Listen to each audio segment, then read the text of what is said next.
Yemen के हूतियों ने कसम खाई है कि वो तब तक हमला जारी रखेंगे जब तक कि इजराइल गाजा में हमले बंद नहीं कर देता। लाल सागर में शिपिंग सुरक्षा के लिए अमेरिका को मल्टीनेशनल टास्क फोर्स भी बनानी पड़ी, जिसमें 10 देश शामिल हैं।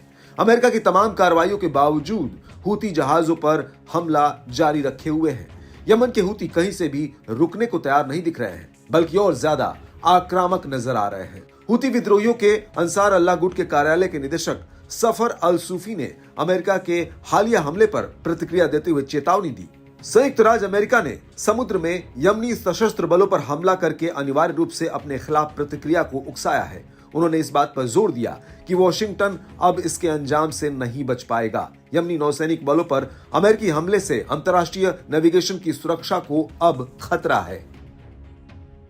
आपको बता दें कि अभी हाल ही में अमेरिका ने एक बार फिर से लाल सागर में हूती विद्रोहियों पर कार्रवाई की है। अमेरिकी नौसेना ने लाल सागर में व्यापारी जहाजों पर हूती विद्रोहियों के हमले को नाकाम करते हुए उसके 3 जहाज को डुबो दिया था। हूती विद्रोहियों के एक प्रवक्ता ने बताया कि अमेरिकी हमले में उसके 10 नौसैनिकों की मौत हो गई।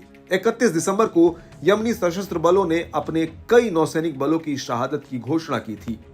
सना में मीडिया, सांस्कृतिक और जागरूकता संस्थानों की विस्तारित सभा में अपने भाषण के दौरान अल सूफी ने गाजा पट्टी के खिलाफ लगातार इजरायली आक्रामकता पर चर्चा की और बताया कि गाजा में महिलाओं और बच्चों की जान जाने से पश्चिमी देशों का पाखंड उजागर हो गया है, जो अक्सर अपनी बयानबाजी में महिलाओं के अधिकारों और मानवाधिकारों की वकालत करते हैं।